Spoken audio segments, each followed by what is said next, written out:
You're listening to the Sex Addicts Recovery Podcast, a place for sex addicts to share their experiences of recovery, to help break the stigma, myths, and misconceptions of sex addiction. This podcast may contain topics of sexuality, sexual trauma, dysfunction, or other things that may be triggering, so listener discretion is advised.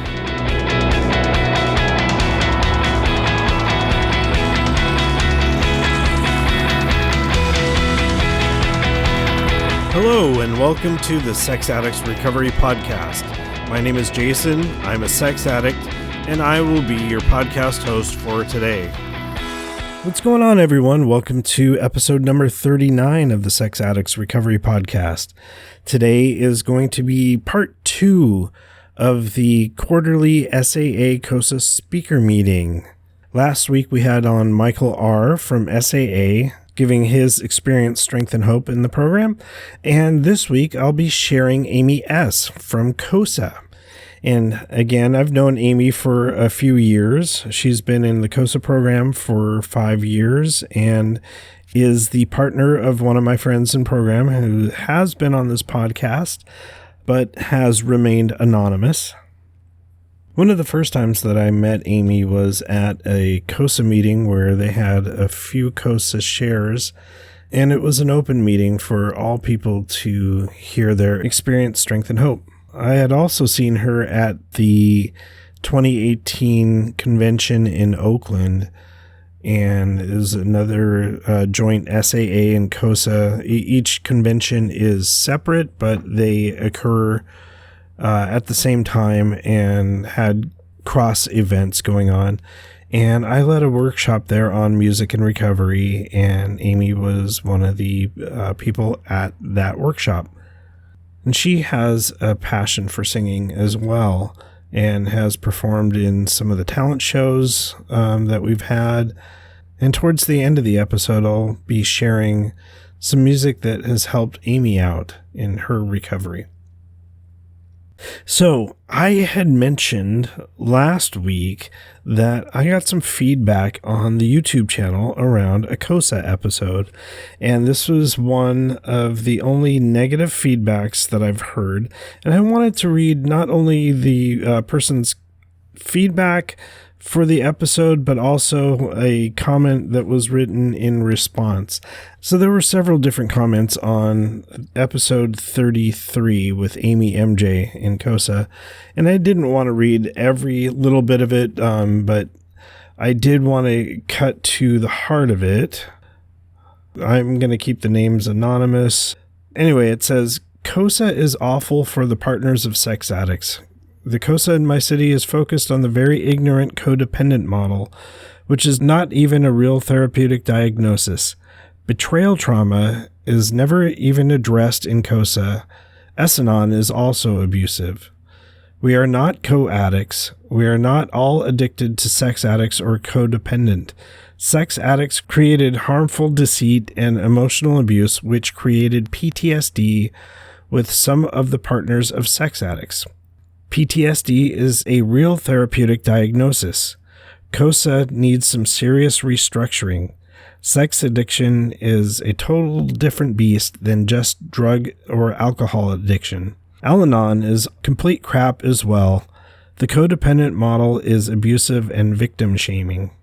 One of the other comments by the same person, and I won't read this full one, the symptoms of betrayal trauma, PTSD, don't need to be regulated by the codependent bullshit. Partners need healing.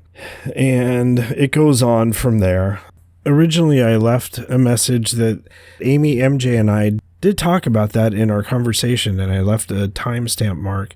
Currently, I don't see that comment that I had left originally, but it was about the 48-minute mark in our conversation. And so I wanted to continue with a response that we did get from another listener. And it says, I'm sorry to hear that was your experience in COSA. The ISO of COSA officially removed language relating to co-addiction or codependency from its name and literature nearly 20 years ago. Of course, every meeting is autonomous, and I'm sure one can find unhealthy meetings in any 12-step program, but COSA was an important part of my healing and recovery. While I benefited tremendously from trauma therapy to address my PTSD, as have nearly all the folks that I know through COSA, being part of COSA helped me deal with so much more, including a lot of my own stuff, some of which I carried since childhood. The circles are individual, and my circles helped me to avoid the things that I was doing in response to my trauma that were damaging me further. Of course, early on, many of us are so traumatized that we aren't capable of doing any kind of deep self-work right away. In those early days, it was comforting just to have a safe place full of people who absolutely understood what I was experiencing. In my experience, COSA wasn't anti-betrayal trauma. It was something else that helped me as I worked through my betrayal trauma and beyond it. I never considered myself a co-addict. I never identified as a codependent. COSA never told me I had to be either of these things to belong there. As the third tradition says, the only requirement for membership is to have been affected by compulsive sexual behavior. I was certainly that. And that was a beautiful response. I wanted to write kind of the same thing, but being that I am not in COSA, I'm really grateful that someone stepped up and added that comment. So just thinking about that, I did want to read a little bit about betrayal trauma for those who haven't heard of the term. And I found this just through Googling. Betrayal trauma is a type of trauma that refers to the pain and emotional distress that occurs when a trusted institution, loved one, or intimate partner violates someone's trust. Betrayal trauma may occur alongside things like gaslighting and lead to anxiety and depression. Many individuals may experience anxiety and or depression as a result of betrayal trauma. Additionally, people with partner betrayal trauma often exhibit symptoms of PTSD like hypervigilance, insomnia, or dissociation. So back to this recording, the comments that I had just read were on Amy MJ's episode of the podcast, episode 33 on YouTube, and Amy MJ actually introduced Amy S for this event. But the recording, I remember being at the event and the recording stopped about halfway through Amy MJ's introduction. And so I tried to do my best to edit kind of right where it got cut off and to have it flow into Amy S's conversation. So if you hear that kind of abrupt switch, that's what it is. But anyway, both Amy MJ and Amy S really convey a lot of experience in recovery and in COSA.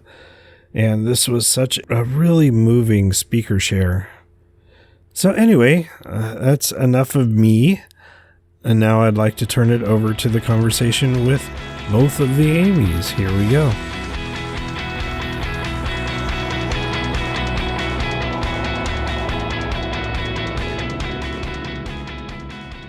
Hi, I'm Amy MJ, and I'm a COSA. And it is my deep honor tonight to introduce our COSA speaker, Amy S. And I met Amy for the first time 5 years ago at her very first COSA meeting. And a few things struck me about her pretty early on. So first, you'll notice we're both Amy's. So I've always admired her fantastic name, which is very easy for me to remember. I love that. But aside from that, and in all seriousness, I was really struck immediately by how eager she was for recovery. I've heard it said that recovery isn't for people who need it, it's for people who want it. And Amy has always wanted it. Like a lot of us in COSA, Amy came into the program, I remember, pretty hurt and angry. But unlike a lot of us, unlike, say, me, she also came in with this kind of baseline enthusiasm. Thank you, Amy. That's really lovely.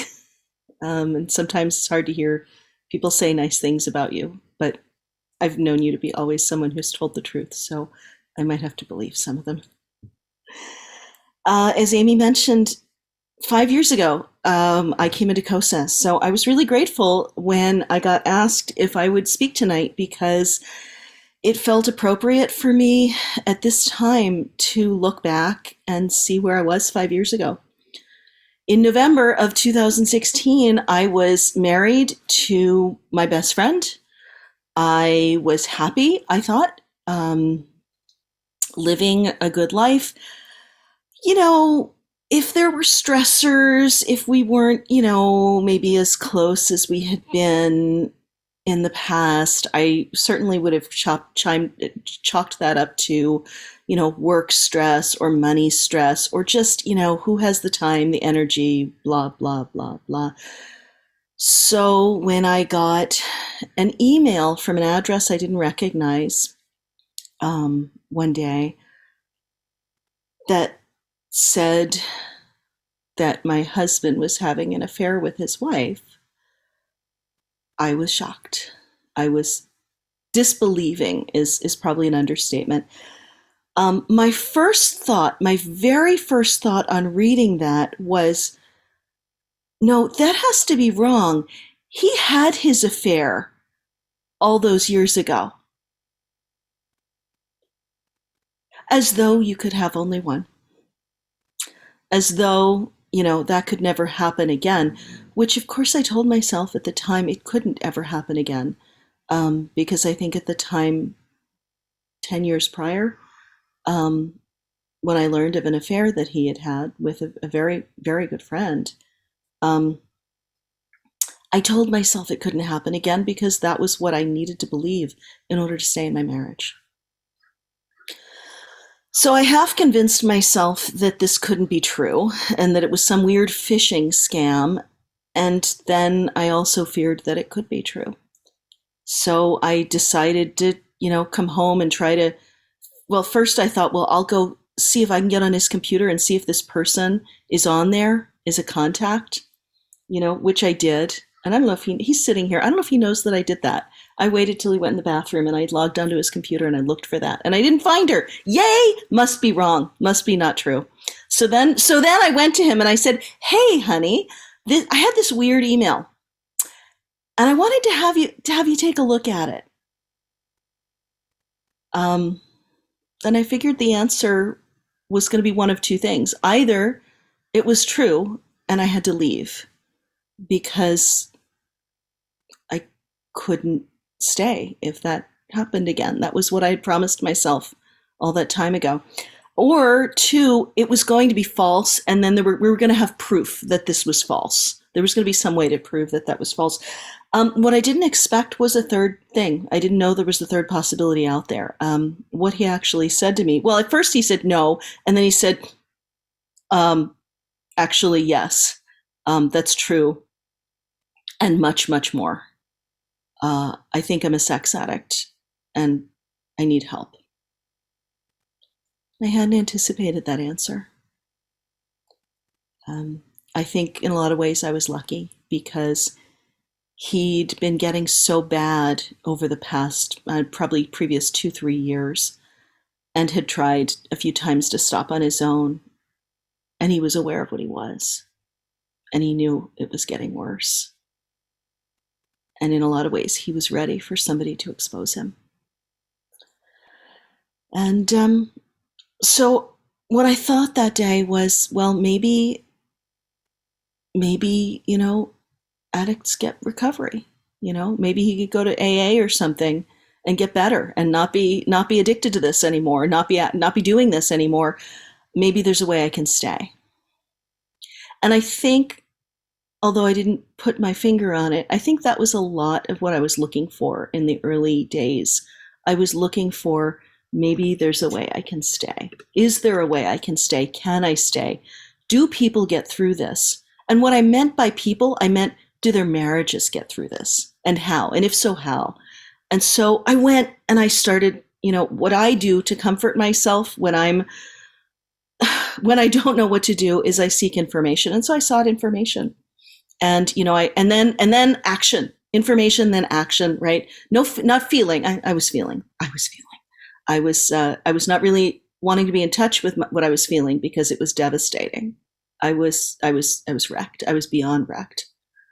But I tried to find information, and one of the things that I found was information about COSA. I also found information about him, and I came up right away. Okay, you're going to do this, and you're going to do this, and this, and this, right? You're going to find. Look, there are groups for sex addicts. It's like AA, but for you. And you're going to go, and you have to get a sponsor, and you have to work it, and you're going to work the steps, and you're going to get sober, and never ever do this again. And those were the things that I told myself were going to help me not keep feeling what I was feeling. And he did find SAA, and he went to a meeting only a few days after discovery. And I went to my first meeting 2 days after that. I was really grateful that here, local to where I live, COSA has an HIR meeting, which is a type of meeting where sex addicts and COSAs can attend together. And that was my very first meeting. And it was a little easier that I could walk in with him. And, but since I was in it to fix my marriage, that seemed like where I should go anyway. And the folks there, it was a tiny meeting. It was just us and 2 other people, and it was beautiful. And someone there said, I go to a COSA meeting on Monday nights. Do you want to come? You should go. So I did. And I met a lot of people there who were going to change my life. And I'm so grateful. I'm so grateful they were there. And they welcomed me in. And they told me to keep coming back. And I did. And for a while, I was searching for who had that story, who has my exact story, so I can find out how it's going to end. Because that was what I thought I needed. I thought I needed to know, how is my story going to end so I can be okay? I need to know if I'm going to stay in my marriage or not. And the answer to should I stay in my marriage or not is, will he be sober forever for the rest of his life? And if so, great, I can stay in this marriage. And if not, well, no, I should get out, because that's what I thought people who respected themselves do, right? They leave. They don't stay in a place where they're not being honored and respected. And luckily, nobody there ever told me the answer to those questions. And as time passed, I changed from thinking, well, gosh, nobody has my exact same story, to realizing everybody has my exact same story. Just has a different name. There are pieces of my story in every COSA story that I hear, and every COSA in the rooms has a piece of my story.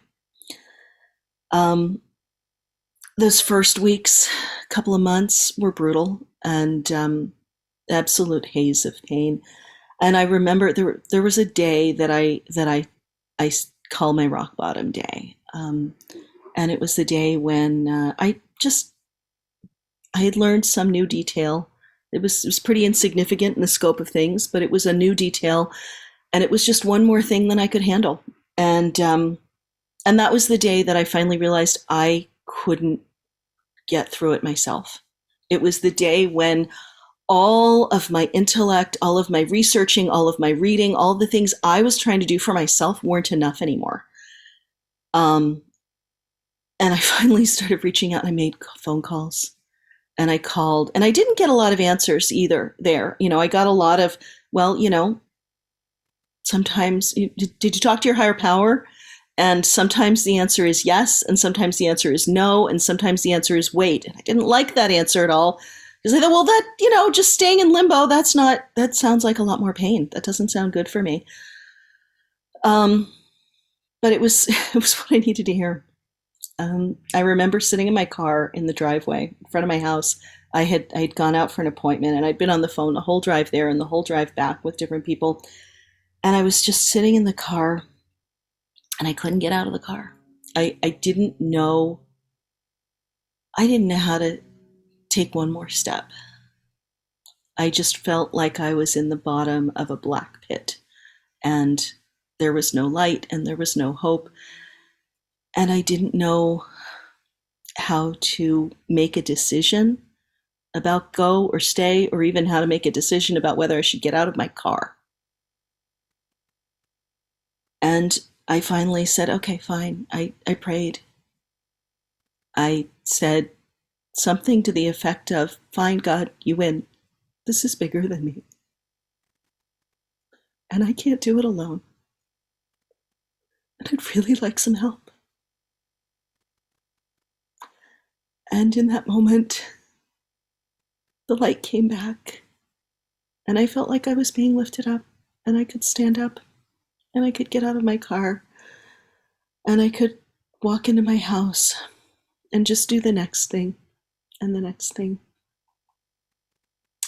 And for me there, that was my real experience with steps 1, 2, and 3 in that moment. I would go on to work them formally, but for that, I go back to that moment, and I was where I was first powerless and finally ready to turn it over and ask for help, and I received it. I did. As I worked my steps formally, I started to see that this wasn't all about my husband, and that although his acting out was what brought me here, I needed COSA in my life, and this was just the only way I was going to get it. I did eventually work my first step and wrote my formal first step narrative, and in doing so, I started to see things in my life that I didn't like. I would have told you the first time I started to write it, and it talked about, your family of origin and things. I had a great family. I had a great growing up. I had this wonderful, loud, raucous, big family. I grew up in my grandparents' house with my mom and all of her brothers and sisters. And, and we were loud, and we played games together, and we argued, but it was always very much in good spirits. And I loved them all. And I didn't want to look for anything bad in that. But as more time passed and I became more willing to look and less defensive, I started to realize that, there were things in my life that had damaged me and that I was still carrying.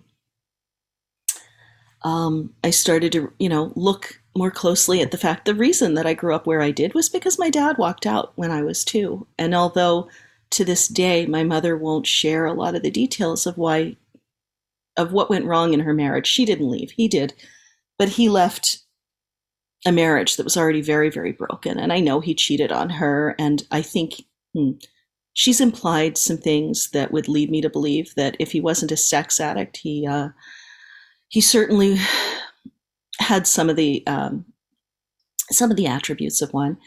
He is now an alcoholic. He's, but there were things in the house where I grew up too, that I didn't know until much, much later. As only maybe 10 years ago, I learned one of my uncles was molesting his sister, my aunt. These things were really hidden. We didn't talk about this stuff. We had a lot of shame around sex in my house. We didn't talk about that stuff. You couldn't ever admit that someone had done something wrong. You couldn't admit that you had done anything wrong. I certainly couldn't admit that I had done anything wrong for the first 45 years of my life. That was the culture of my household. And COSA gave me the freedom to go back and explore that and to start to look at what were the things that drive my behavior? What are the things that drive the things that I do that I don't like? And what were the roots of some of the beliefs that I carried about myself from childhood that weren't true and also weren't healthy? And I had the freedom to start looking at those things, and I did. And I didn't know what to do about them at first, and those insights didn't come all at once, but they came. And I started to realize that I didn't really have a lot of good, healthy relationship skills, and that, a lot of my early, that in my teenage years dating before I'd met my husband, I had sex too young. I had a tendency to just always want to be in a relationship. Didn't really know what to do with myself when I wasn't in a relationship. And that I would, had a real tendency to remake myself, to be liked by whoever I was with, to be more like them, to like the things that they liked, because that's what I thought would make me attractive to them, would make them want to keep me around. Or maybe, to look at, okay, what can I do for this person so they'll want me? And I did have a realization about that before I met my husband. I didn't know the word codependency to use that, but I didn't like that about myself. And I said, I'm not going to do that anymore. And I made a list of like 40 things that I was not going to do anymore. And I was, and what high standards I was going to have for the next guy I dated. And this was in college by this time, you know. And I was like, I'm going to be me and I'm going to like my own stuff and I'm not going to like bend for anybody else. And so I did this list about like has to treat women well, has to have a good relationship with his mother. No addicts was on the list, amusingly. And when I met my husband, my now husband, I thought he fulfilled all those things. And he did, because, well, he was very codependent. And as I was starting to be more myself, he was starting to mold around me. And I didn't know any of that was going on. Neither of us knew any of that was going on until we both got into recovery. But that was the kind of malformed relationship that we had. And yeah, as I looked back and we went through things and I recognized uncomfortably, he had cheated on me in college too when we were dating once. And he told me, so I thought that was all okay. And he told me before we got engaged. So that was done and in the past, you know. Yeah,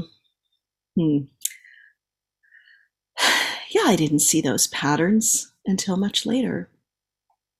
Didn't recognize that. But I did start to recognize that when I went back and wrote my story, which was so intertwined with his story. I kept working the steps and yeah, things started to open up for me. I started to recognize things like, hey, you know, when I'm hurting, the answers aren't in my head. I have to get out of my head. And going to a meeting is really good for me because I'm stewing about the thing in my head. I'm going to have the same answers every time. And when I come out and I bring it to anybody else in the rooms, different answers are going to show up for me. And gosh, if I can bring it to my higher power, suddenly I'm not alone in this. And suddenly the answers were coming. And whether they were coming from the literature or from the other people in the program, I felt like that was how my higher power was giving them to me. And that was, you know, step 2 and 3 were really challenging for me, but they were also really transformative. I had a religion growing up, and it was very rules-based and authoritarian, and I had a hard time meshing that with the fact that I was feeling this sort of universal love and care for me through the worst of my pain that was much gentler than that, and it was much more loving than that. And it took me a while to realize that, you know, my understanding of God could change. And I kind of moved into this different understanding of God, which in the end, after, I don't know, later, maybe in a year or more passed, I realized it could both be true. And it could be just that my understanding used to be limited and now it's not. That as my understanding grew, my higher power grew and filled that. Still, step 3 was really challenging for me. Turning things over, not controlling them myself, that was so hard because for all of my life, I was the only one who could make things safe for me. And, you know, there was the real insanity about being with an addict and looking for, is he going to stay sober for the rest of his life so I can be okay? Because, of course, putting my emotional safety into the hands of any addict is nuts. That's not where my safety comes from. It took me continuing to do the work to start to realize that whatever happens with him, I can be safe. I am the one who gets to decide that. I get to be responsible for that. I kept plugging away at the steps. Step 4, I thought was going to suck. I didn't want to do it. I didn't want to have to write this list of all the terrible things I'd ever done because I equated that to all the things that are bad about me. Because that's the message from my family that I grew up in. But by the time I got there, I was ready. I had this higher power on at my side. And I realized that step 4 wasn't writing down all the things that were wrong and terrible about me. It was a chance to list all the things I didn't want to be anymore. All the things I didn't want to do anymore. All the things I didn't want to have in my life anymore. because by that time, I could have the trust that they were going to not have to be there anymore. And so it wasn't, I have to do step 4. It became, I get to do step 4. And that was so much better. I started to recognize that all this stuff I'd been carrying around my whole life, all these messages that I'd internalized about myself for one reason or another, about not being good enough or smart enough or what pretty enough or enough, were just absolutely false. And I didn't have to carry them anymore. I could let it go. And some of them were really hard to push off and get rid of, and there were plenty of them that I tried to go back and pick up again. But once I realized that I didn't have to carry that, that changed me. That changed me a lot. It changed the way I relate to the world and the way I relate to other people's opinions of me, which are frankly none of my business. I've only got to be right with me and God. And if I'm all right with me and I'm all right with God, then it follows that I'm going to be right with every other person in my life that matters. And if they're not right with me, then that's between them and their higher power.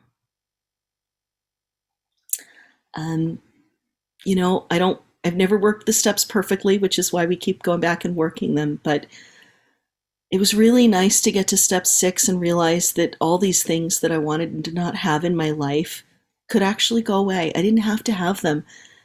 And I did this whole exploration, this guided meditation through step 6. It really helped me to recognize that it was the defects of character that were keeping me from all the things I wanted in my life. All the love and connection I was craving was actually there. It was on offer for me all along. All the things I wanted, even the safety I wanted, were there, and I could see it once the defects of character started to be removed. That those were what was standing in the way, and I didn't have to go searching for all these things. They'd always been available to me. In a way, I was the one who was blocking myself from them. I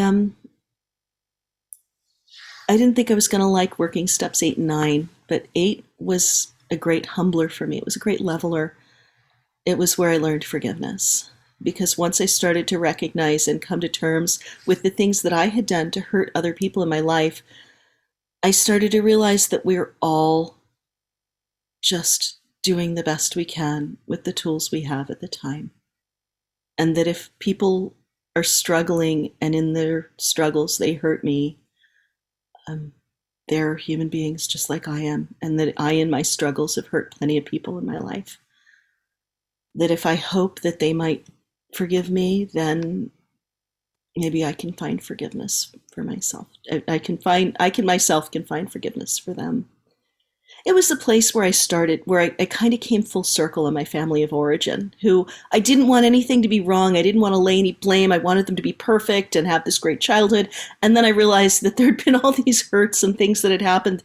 And then I kind of came around and said, yeah, that can be true. I can have been hurt by them, and I can also have been loved by them. And I can also have had a wonderful childhood and, have been incidentally damaged by people who, after all, are just exactly as human as I am. So 8 was where I found that humility. And by humility, I don't mean being worse than anybody else, nor do I mean better than anybody else. I mean, we're all here. That every human being has an absolute value of one human being. And it's the same for all of us. 9 was another one of those steps that I thought was going to be, I have to do step 9, and it turned out to be one of those things I get to do, because 9 made me have some conversations that really were restorative to some of the most important relationships in my life, that broke barriers and put me back into emotional connection with people that I had withdrawn from out of, frankly, sometimes guilt and shame for not wanting to own whatever stupid thing I did that half of them didn't even remember I had done. That connection that I had craved, that was there, I just had to work the steps to get to it, you know. 10's awesome because 10 guarantees that I'm not going to be perfect. It's right there. It says not if I ever do hurt somebody again, but when. When I do it, here's how I fix it. I love step 10. And step 11 keeps me in this place of trying to put God first in my life. You know, earlier on in the steps, God was my last resort. When I couldn't do it myself, finally, when I was hurting too much to breathe, I would turn to God. And I would, and that wasn't not just the one time, but like all the time, something else goes wrong. And gosh, I try all the things. And finally, well, maybe I should pray. And gosh, that works. You know, eventually it was this God last strategy. And eventually I started to realize maybe I could try God first, you know, and if I tried God first, maybe that would work better. And it did remarkably, you know. And I tried to push even past that. And then this is where 11, I love the conscious contact concept because maybe I could not wait till I had a problem to invite God in, right? Maybe I could just always invite God in. So maybe it wasn't God last or God first, but God always. And I don't do that perfectly either, but it's November and it's step 11 month. And I'm reminded, and I love being reminded to live my life that way.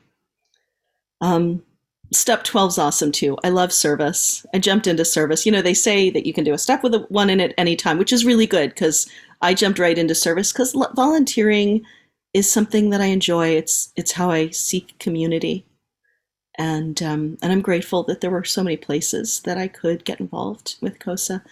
But the other part of step 12 has become even more important to me. And that's the part about practicing the principles in all areas of our lives. The steps, the work, the things I've learned in COSA help me in all areas of my life. They help me when I have a work problem. They help me when I don't know how to handle a contract. That helped me when the pandemic happened and I was spinning and doom scrolling and looking at numbers. And I said, oh my gosh, turn it over. I'm not in charge of the whole world. God can take this on. I only have to do one day at a time. I can find gratitude for what I do have. And that got me through so much. In the end, did COSA save my marriage? Absolutely not. Am I still in my marriage? Absolutely. I guess in a way I saved my marriage and my husband saved our marriage, and our programs saved our marriage, but only because we worked them, and only because both of us got enough recovery that we could become people who were capable of being in relationship with each other. And ultimately, I don't know the end of this story. It hasn't happened yet. And that's okay. I don't really want to know the end of the story. I want to get to live it. And it's not preset. I get to make these choices every day about who I am, what I do. I get to revisit those choices if I need to. That's a kind of flexibility I didn't used to have. I got that from COSA. And, you know, when I mess up, I try to do better. I keep coming back because I keep learning from all of you. I'm so grateful you're here. I'm so grateful to have all of you in my life. I'm grateful that I'm not the person I was 5 years ago. I'm grateful that my life exploded because I didn't know it, but that horrible, horrible email that was just so devastating to get, it saved me. I was a passenger in a car that was speeding at 80 miles an hour down a highway, and somebody pulled us over. And at first I was angry at the cop that pulled us over. You know, what the heck are you doing? And then he shined a light on the brick wall 100 feet ahead of us that we were about to both crash into. I wasn't driving that car. but I was along for the ride. And I'm so, so grateful to the person who reached out and exploded my life, because if it hadn't happened then, it was going to happen soon, and it was going to happen in a way that was way worse. Thanks for being here tonight. Thanks for having me. And thanks for being there every day. Thanks so much, Amy S., for your wonderful share. Everyone can unmute for 1 minute and say thank you. Thanks, Amy. Thank you, Amy. Awesome. That was great. Thanks, Amy. Thank you, Amy. Great job. I love Great you. message. Thanks, Amy. Great So share. much. Thank you. Thank you. For your Thanks, Amy. Outstanding. Fantastic. You are so lovely. I learned a lot. You are beautiful. Thank you, Amy. Yay. Thank you, Amy. Thank you, Amy. Thanks, Amy. Many thanks to Amy S. for sharing at the SAA COSA Speaker Meeting. And I also wanted to mention thanks to the SAA COSA Speaker Meeting Committee who put on this event, and to Michael R., who is the SAA speaker in the previous episode. And like I usually do, I like to add a little bit of music here at the end of the podcast that has helped out in recovery. And I asked Amy if there's any special song that she had that has helped her in her recovery process.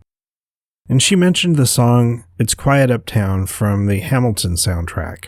And she wrote to me, "The song has been really meaningful to me throughout my recovery, specifically as it pertains to the healing of my marriage." And so I wanted to play a little bit of that song here. There are moments that the words don't reach. There's a grace too powerful to name. We push away what we can never understand. We push away the unimaginable. They are standing in the garden, Alexander by Eliza's side. She takes his hand. It's quiet uptown. Forgiveness. Can you imagine? Forgiveness. Can you imagine? If you see him in the street, walking by your side, talking by your side, have pity. They are going through the unimaginable. Oh, such a powerful song. Now, I have not had the chance to see Hamilton in person. I've only seen it on streaming. But yeah, just listening to it here brought some tears to my eyes. And I really wanted to thank Amy for sharing that with me and with the podcast community. Before wrapping up for this week, I wanted to give our contact information. If you have any feedback for the episodes, you can reach us at feedback@sexaddictsrecoverypod.com. And if you wanted to reach me personally, you can reach me at jason@sexaddictsrecoverypod.com. That's about all I have for this week. So thank you for listening. And as always, keep coming back. The views and opinions contained in the Sex Addicts Recovery Podcast are those of the participants and do not necessarily reflect those of the Bay Area Intergroup or the ISO of SAA.